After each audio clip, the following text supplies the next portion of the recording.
এই কলাগুৰু বিষ্ণু ৰাভা দিৱস প্ৰথম চৰকাৰীভাৱে আৰম্ভ হৈছিল যেতিয়া অসম গণ পৰিষদৰ চৰকাৰ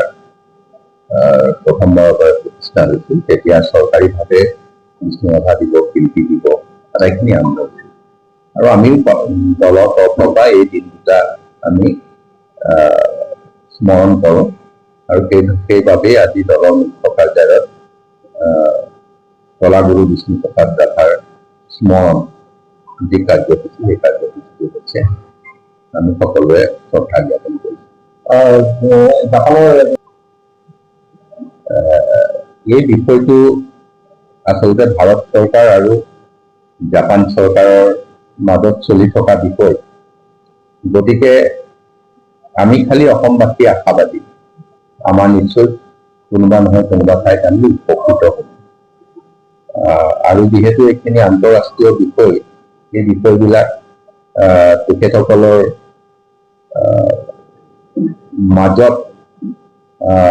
এটা সময়লৈকে এইখিনি গোপনীয়তা থাকে গতিকে আমি তাৰ কথাখিনি সকলো গম পাবলৈ সুবিধা নহয় কিন্তু আমি আমাৰ ইয়াত যিহেতু এই কাৰ্যসূচীখিনি হ'ব গতিকে আমাক যি ধৰণে মন্ত্ৰীসকলক দায়িত্ব দিছে সেই ধৰণে আমি কাম কৰা আৰম্ভ কৰিছোঁ মোকো দায়িত্ব দিছে যিখিনি মানুহ অতিথি ৰখাৰ ক্ষেত্ৰত মানে একমোডেশ্যন সেই বিষয়টো অকল তেনেকুৱা নহয় যিহেতু আন্তঃৰাষ্ট্ৰীয় বিষয় ভাৰত চৰকাৰেও মানে বৈদেশিক পৰিক্ৰমা বিভাগেও দায়িত্ব ল'ব কিন্তু আমি আমাৰ ফালৰ পৰা যিমানখিনি ইয়াত খুব সুন্দৰভাৱে অসম এখন অতিথিপৰায়ণ ৰাজ্য হিচাপে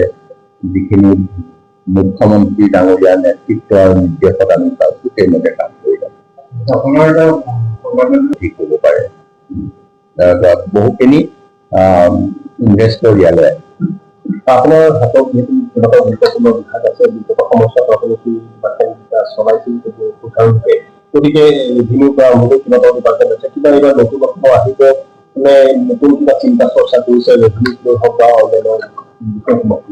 ৰাজহ বিভাগটোৰ ক্ষেত্ৰত চাওক আমি ৰাজহ বিভাগটো সাধাৰণতে পৰিচালিত হওঁ 1986 যিখন লেণ্ড ৰেভিনিউ এক্ট এতিয়া আজিৰ সময়ৰ পৰিৱৰ্তনৰ লগে লগে আমি যথেষ্টখিনি তাক ৰিফৰ্ম কৰিব লগা হৈছে তাৰ লগত আমি বহু কথাৰ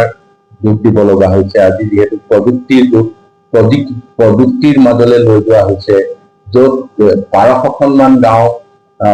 অসমত ইতিমধ্যে ছাৰ্ভে নোহোৱাকৈ আছিল যোৱা কাৰ্যকালত প্ৰায় আমি 900খন গাঁও আমি ছাৰ্ভে কৰিছোঁ ছাৰ্ভে কৰাৰ পিছত তাৰ মেপ হ'ব ডাক নম্বৰ হ'ব মানুহে পট্টা পাবলৈ সক্ষম হ'ব এই ধৰণে মাটিৰ যি মূলতঃ যদি আমি এনে চাবলৈ যাওঁ মাটিৰ ওপৰত থকা অধিকাৰ আৰু মাটিৰ অধিকাৰেই নহয় তাৰ স্বচ্ছতা যাতে এই স্বচ্ছতাটো হেৰিটো নাথাকিলে মানে ট্ৰেন্সপাৰেঞ্চিটো নাথাকিলে ইয়াৰ অধিকাৰ যিসকল আছে তেওঁলোকৰ মাজে মাজে বিপদ হয় গতিকে এই পৰ্যায়লৈ লৈ যাবলৈ বিচাৰিছোঁ যে কোনো মাটি বাৰী কোনেও খুব হেৰি ধৰণে কাকো ক'তো পথ কৰিব নোৱাৰে ক'তো তেনেকুৱা ধৰণৰ অন্য ব্যৱস্থা নহয় তাৰ কাৰণে এটা শুদ্ধ তথ্য সহকাৰে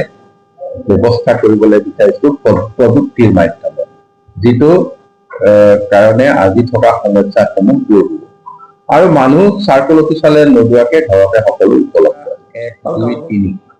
এই গোটেই মিছনকেইটা কিয় হৈছিল এই সমস্যাবিলাক দূৰ কৰাৰ কাৰণে যেতিয়া আমি মিছন মোডত কামটো আৰম্ভ কৰিছোঁ তেতিয়া কোনেও এই মাজৰ মানুহে সেই সময়টো দেৰি কৰা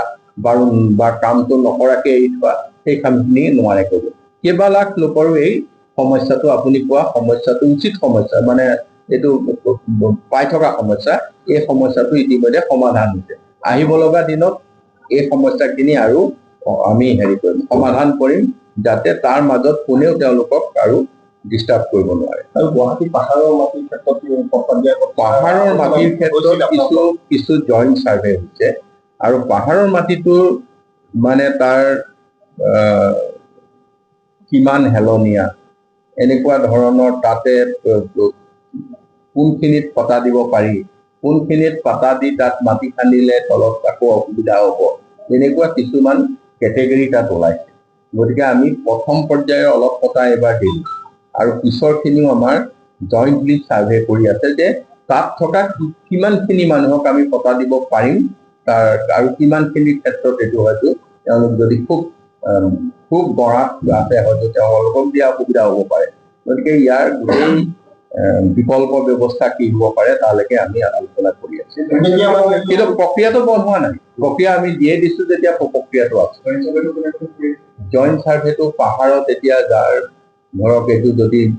চইলৰ লগত থাকি কেতিয়াবা কৰিব লাগে, ফৰেষ্টৰ লগত থাকি কৰিব লাগে, ৰেভিনিউটো থাকিবই, এইখিনিৰ মাজতে আমি কৰি